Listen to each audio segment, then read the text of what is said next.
drawing the opening hands. And we do have a Gemstone Cavern. Talk me through this one. Okay, so if you're in the draw, you can exile a card from your hand, put it into play before the game starts. But Marco being on 5 cards, that is pretty brutal. Like, yeah, sure, you can get ahead on mana that way, but you're going to have 3 cards in hand. And we're going to ditch a Fire and Ice for it. It does have a counter, so it will tap for all mana. And this is one way of us being able to get underneath a turn 3 Teferi. Being able to turn 3 ourselves. Already have the mana advantage. Okay. Having a look at the hand, I think we've got a Forest plus a Charlotte's Agent in hand, so we will have the turn 2 Cascade. Is that clear as we read it up? Yeah, and Marco is certainly looking for a fast opening hand. Like, he really wants to fire off those Cascade spells, and, you know, turn 3, turn 4, get some Rhinos, start attacking. Because if the game goes long, then we've seen what these Omnat triggers and Risen Reef triggers can do. Speaking to Marcus, he said, look, I think I can win the matchup. You know what I mean? I feel like I could be a little bit favored here, but if they do the Rhinos thing of turn 3 Rhinos, turn 4 Rhinos, turn 5 Rhinos, you know, it's too much. I'm not good at sweeping the board. I'm very good at, like, you know, 1 for 1 and getting a bit of a card advantage going 2 for 1. We'll see how it pans out here. Do we have the turn 3 Rhinos? That's a Mystical Dispute in hand. Fire and Ice. That's the thing with the Elementals deck. Pretty much every card in the deck is a 2 for 1, and we have seen in the quarterfinals, you know, what happens if this deck plays against another slow mid-range deck. Marcus was able to completely destroy Mateusz in a match against Ragdo Scam, but in this match, Marco can come out really fast with, you know, multiple copies of Rhinos just, you know, being played at instant speed. So we'll see what happens here. Maybe we don't have the we've got an instant way to Cascade, because if we had the Sorcery Speed, there was nothing we need to play around over on Marcus's side. Looking at the elemental list here, I really like this. Marco, you know, not having the Cascade spell on turn 3, but realizing, well, you're going to have 3 mana next turn. I really don't want you to play Teferi here, so I'm just going to tap your land in the upkeep and make sure you don't play Teferi. It looks like we did draw the Outburst off that, as well as multiple blue spells, and one of them being a Charlotte's Agent, which we are going to play this turn. We're going to start cascading, and this is where it starts. We start putting 10 power on the battlefield. Let's see if I can get Charlotte's Agent on the screen. Cascade, a mechanic we don't see too often, but very, very powerful when we do see it cast, or spells with it. 3 mana, 2/2, make 2 4/4 tokens. That's a pretty solid deal. And we did have the turn 3 Teferi. We're going to have to bring it in now, deal with one of these Rhinos. We will draw a card. Yeah, so a very heads-up play by Marco there, tapping the land in the upkeep, making sure Marcus doesn't resolve Teferi before he can play the Cascade spell. Yeah, now it's a little bit too late for Teferi, because now, yeah, sure, you bounce a token, but I still get to attack with 2 creatures, and I see a Violent Outburst in Marco's hand. Yeah. So despite mulliganing to 5 and playing a Cavern on turn 0, this game can be very, very quickly over. And this is where it's going to be rough. These main deck Mystical Disputes are going to be huge, because we've got things like Omnath, Risen Reef. We can target them. We're choosing not to target if we pull it for this Risen Reef. Land for the turn and just pass. Another load of Rhinos we're going to have enter the battlefield here. 1 mana, I'm going to ley lines a binding of this Rhinoceros. So still only 10 power on the battlefield. And now we're going to Solitude, and this is where we're going to start getting some value, right? Okay. Risen Reef trigger. Put another land into play, so we're ramping up. Solitude's going to take out, dropping us down to 6. Doing this on our end step, so they don't have access to counter magic.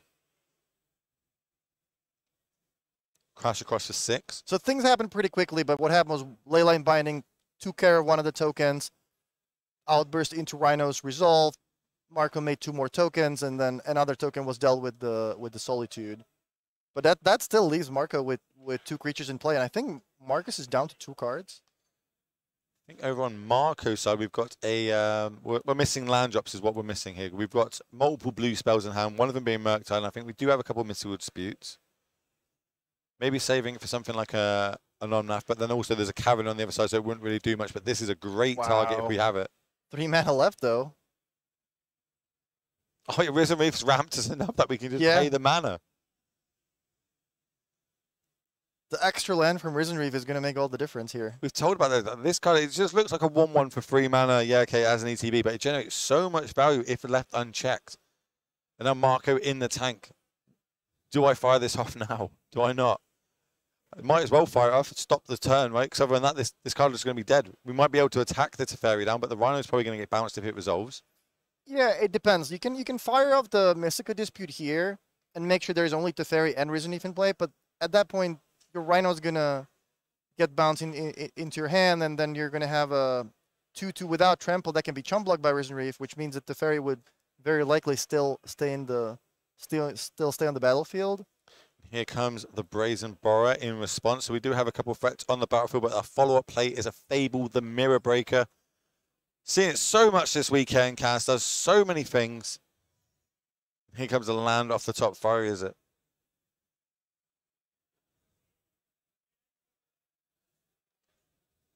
Fire and Ice, 1/1. Okay, that's good. That's a nice 2-for-1 for us here. Come across for 5 points of damage. Yeah, and Marco, realizing that this game is a damage race now, just plays the Brazen Borer over there in response to the Teferi just so he can get an extra creature into play and keep attacking. So it looks like we're going to pay 1 blue here and follow up being a Merc side. That is pretty good. How many big can we make it? I think we've got at least 4 instants and sorceries if we want to go that route. It looks like we're just making it a 6/6. Yeah, and the region looked surprisingly good all weekend in the team Rhinos deck. It's kind of like plan B, right? Like we've kind of exhausted all our Cascade spells, everything's gone to the graveyard, fetch lands, etc. And we're just going to use this Fable, tick up 2, discard 2 more Fables. Here comes Omnath. This can gain us a little bit of life back if we get some lands. All right, here we go. Omnath, draw a card, play a fetch land, get another trigger, get another land, get another trigger. So if people don't know the triggers, I'll see if I can get it up on the screen for you. But the first one is we are going to gain 4 life when it enters the battlefield. The second one is we're going to gain 4 mana of all types besides black. And then the third type, the third time we're going to see it is, I'm not sure if this is going to show up on the screen properly. Let's see if I can get it up on the screen. And the fourth one is we do 4 to each of our opponents and planeswalkers that they control. Oh, this is the arena one. Let's see if we can change that. Okay, let's go for that one. There you go. That's better. There you go. There it is. That's the one that we got. It only costs 4 mana, not the extra one. It was not rebalanced. But such a good card at getting you back in the game if it goes unchecked. Just every land drop is going to gain you life. Every second land we play for the turn with either Risen Reef or fetch lands, we're going to gain extra mana to be able to cast 2 or 3 spells a turn. Yeah, looks like Marco is just out of gas. Meanwhile, Marcus' deck is firing off on all cylinders. And we're going to see Marcus take down game number 1. I think maybe the mulligan hurt quite a bit there, especially with a gemstone. But we did have that explosive start. We did have the, a couple. We had 2 Cascade spells into Rhinos, but yet we were able to deal with it over on Marcus's side. So you see those bits of paper hit the battlefield there. That is because it is an open deck list finals in this top 8. Let's get their deck list up on the screen for you all to see at home. So we're going to start off with Marcus here on the 5-color elementals. Respect the cat. Anything you like bringing in here? So both players are playing Teferi. I like Mystical Dispute. Obviously going to be a fight about who gets to resolve Teferi first. Mm-hmm. It's Marco that really doesn't want to see Marcus resolve his Teferi because then his deck kind of doesn't work. Other than that, seeing maybe Murderous Cut could be okay.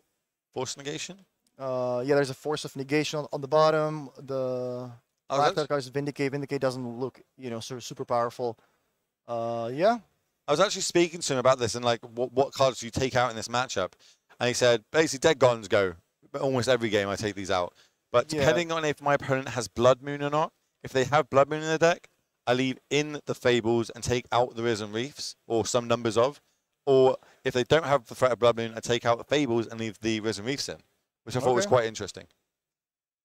So going across to our Rhinos deck. Looking at this sideboard, A lot of 4-ofs, a couple Blood Moons, a couple Gemstones. What, anything take your fancy here? So Marco is what on the play. I think you want to bring that extra cavern in on the draw. Other than that, I think Fury looks pretty good. You know, all these Risen Reefs and smaller creatures can die to that. Subtlety also reasonable. That's like our answers to Teferi's coming down, right? Like we, you know, if it hits the battlefield Fury, we can try and get it off the battlefield. We can Subtlety try and stop it from actually hitting the battlefield. I'm not sure about Blood Moon now that both players see each other's deck lists. I think the best threat of Blood Moon in this matchup is the one that your opponent kind of has to respect, but you don't really even have it in your deck. So we'll see whether or not Marco brings it in. Interesting. Okay. Let's get back down to the table here. It's been an awesome weekend. We did start with 1,054 players this weekend, all battled it out to get to day number 2. We had 86 turn up today, battling it out, and we managed to whittle it down to our final 2 players that you see in front of you, our final 2 decks. 5 color elementals versus Team Rhinos. The bugbear of the weekend was Murktide. We didn't manage to get any of them into the top 24. I think 26th was the first Murktide deck. The highest finishing Murktide player had a record of 11 wins and 4 losses, which is something if you asked people before the tournament, Andrea with his power rankings, you would probably think, yeah, there's going to be a couple Murktide players in the top 8. You know, it's going to crush the tournament. Instead, I think the deck of the tournament was the Creativity combo. We had 6 copies in the top 16, but none of them made it into the finals. Well, it's actually nice looking at the conversion. So the best conversion rate from day 1 to day 2 was Elementals, but the most played deck in day 2 was Creativity, and it kind of showed into our top 8. I didn't work out how many Rhinos are in the top 32, but there's definitely one in the finals, and they are a game down, so they will be on the play. Having a bit of a power shuffle here. You know, you want to unclump all your cards, give yourself the best chance you can. Ready to go. Potentially on Marcus' side, we are 1 game away from being able to lift the trophy in front of us, take home all the prize money, all the ticks, all the booster boxes. More importantly, you get the trophy in front of us, plus the flights and accommodation to Athens. And if you can do well in that, we will be sending 36 players to the Pro Tour in Barcelona, which will be the Lord of the Rings one. Going to be a lot of hype around that tournament. Yeah, we talked about that. If you qualify for the Pro Tour, you get the swag bag that includes a couple of collector boosters. And you know where you can find the one special ring? It is in collector boosters. So it would be an absolute. It'd be like a fairy tale thing when someone at the Pro Tour opens the one ring. I'd be happy with just opening one of the 3 or 7 or 9. I think that would be pretty cool just to have. But let alone opening the 1 of 1. It's going to be pretty crazy. Okay, we're coming close to it. Do you think it's like, how big of a deal is it going to be on the play here for Marco? Yeah, I mean, on the play, this is where he gets to resolve the Cascade spells before Teferi can even hit play. So Marco's definitely going to be very happy about being on the play, but he's already a game down. So even if he wins this one, he's going to need to try to win being on the draw in game 3 potentially. I'm only saying that because obviously we saw the Gemstone Cavern come down. So he was basically on the play last game. Yeah, it cost him a card in a mulligan. So maybe running out of cards is what really cost him that game 1, but he was kind of on the play. So, or pseudo on the play, yeah, that's true, yeah. Okay, let's see if we've got keeps from both our players here. Marcus Design, and it looks like we do have a keep from both players. Just a land pass. Both players try and almost get the triomes at turn 1 is the play that we kind of see. And just fetch land pass. If you look at both deck lists, turn 3 is the turn, right? All our powerful cards tend to be free drops, going into our more powerful ones on 4 and 5s. Land go. And it looks like one of the gemstones was stayed in, and that's what we're going to see for the turn. Doesn't have a counter, so it is just a colorless land. It still produces mana, still good enough. Yeah.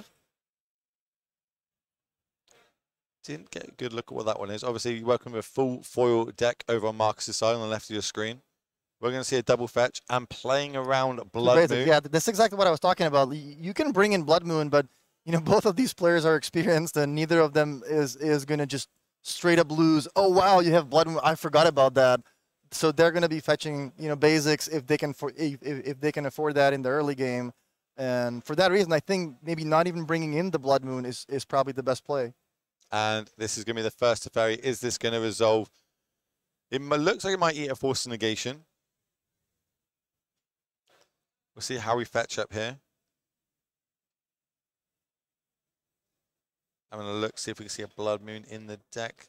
Didn't get a good look there, but we're going to have to fetch up a Forest. So, Force of Negation. If I think if Marco had Force of Negation in his hand, he probably would try to fetch a different land. So this kind of gives it away. Maybe he's gonna just ditch blue cards. Wait. Oh, I think we're gonna create some Rhinos in response. Oh, okay. So Marco perfectly happy with. I'm gonna make 2 tokens. I know you're gonna bounce one. I'm gonna have to attack the fairy with the other one, but I'll take this play, to keep my counterspell in my hand and create some board presence.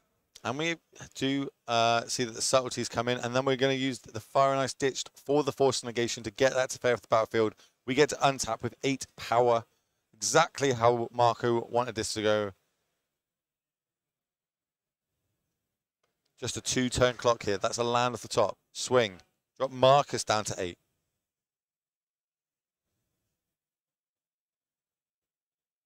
Okay, so Marcus saying, "All right, you know what? I'm gonna attack for more damage there. Use the Fire Ice." Oh wait, no, okay, never mind. That goes off. And Blood Moon comes down, but we played around it. We fetched a couple of basics over on our side there. We still do have the island and the plains, but only a mountain. We have been shut off of our green mana sources now. So it is still relevant. If Marcus doesn't have a forest, like straight up forest in his hand, he's not going to be able to cast Omnath in this situation, for example. Looks like he doesn't just know man, but he does have Fable in hand that I can see. Leyline's Binding. It's going to cost 3 mana because we do have 3 basic types here, so it does get reduced by 3. It's going to take out one of these Rhinos. Murktide was the draw. Unfortunately, we don't have access to our second blue source currently. Rhino's going to come across, crush, hit Marcus down to 4. Does Marcus have an answer here? Fire and Ice. We're going to ice the basic plains in the upkeep. We're going to cast Binding in response. Float the mana. Target the token. Token's gone. Okay, that's the threats off the battlefield. Another Blood Moon drawn off the ice. Just a basic forest in play there. Force of Negation. Again, we're seeing a Blood Moon here, right? This is a Blood Moon game. Back and forth. Who's going to be able to break serve first?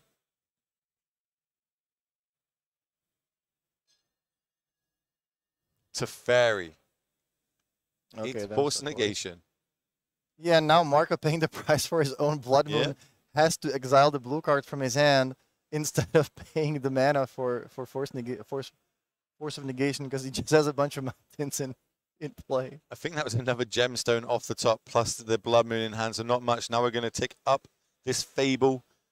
The treasure token, if we get to attack, which we know we will be able to, it's going to generate the green mana that we need. That now opens up a lot more doors for us.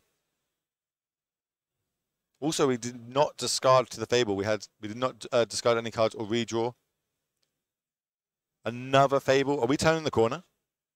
It looks like it, and if Marco didn't have that Blood Moon in play, he would have been able to play the Murktide. And that is it. But yeah, he's going to alpha the hand, and Marcus is going to take this down with his 5-color Elementals deck. That is Respect the Cat for everybody watching at home. What a game. He went undefeated all game, losing 1 game to Hammer Time, where they managed to get a turn 2 kill against him. I was like, what you want us? He went,